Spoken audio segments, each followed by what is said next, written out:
భూమి తీసుకునేటప్పుడు నేను నా ఫ్రెండ్ని తీసుకొని వస్తా, నా ఫ్రెండ్స్తో పాటు వస్తా అని చెప్తుంటారు. నేను ఒకటే చెప్తున్నా, మీరు భూమికైనా భార్య సెలెక్షన్కైనా ఖచ్చితంగా అది మీ ఓన్ సెలెక్షన్ అయితే మాత్రమే హ్యాపీగా ఉంటుంది. చాలా మందికి తెలుసో తెలియకనో ఫ్రెండ్నో బంధువునో ఇంకొకరినో తీసుకొని వస్తారు.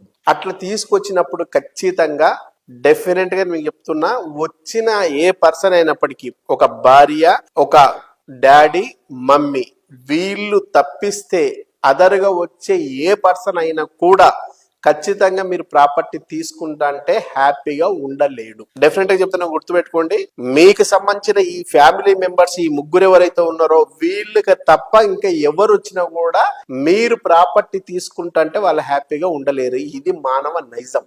నా ఫ్రెండ్ నాకంటే ఎకనామికల్ గా బాగుండాలని కోరుకునేవాడు ఎవరు ఉండడు. 99% అబో డెఫినెట్ గా నా ఫ్రెండ్ అనే పర్సన్ కూడా బాగుపడాలి, కానీ నాకంటే ఎక్కువ బాగుపడాలనేంత విశాల హృదయం ఎవరికి ఉండదు. బంధువులైతే దాదాపు చాలా మంది రాబంధువులై ఉంటారు. నేను తీసుకొని ప్రాపర్టీ అతను తీసుకుంటే నాకంటే ఎక్కడ బాగుపడిపోతాడో అనే ఈర్ష, ద్వేష, రాగద్వేషాలు చాలా చాలా ఉంటాయి. కాబట్టి వాటిని ఎక్కడ పైకి కనిపించనీయకుండా సాధ్యమైనంత వరకు ప్రాపర్టీ బాగానే ఉంది కానీ చాలా దూరం ఉందనో, ప్రాపర్టీ కొంచెం కాస్ట్ ఎక్కువైందనో, ప్రాపర్టీల ఫేస్ సరిగ్గా లేదని చెప్పోసో, లేదనుకుంటే ఇప్పుడే ఎందుకు ఇంకా కొంచెం ఆలోచించు అని చెప్పడము, ఇట్లా కుంటి షాకులు చెప్తూ ఖచ్చితంగా ప్రాపర్టీ తీసుకోకుండా అడ్డుపడే వాళ్ళే చాలా మంది ఉంటారు. సో మీరు సెలెక్షన్ చేసుకోవాల్సింది మీతో పాటు వచ్చే పర్సన్ రియల్ ఎస్టేట్ కి సంబంధించిన ఎక్స్పర్ట్ కాదు.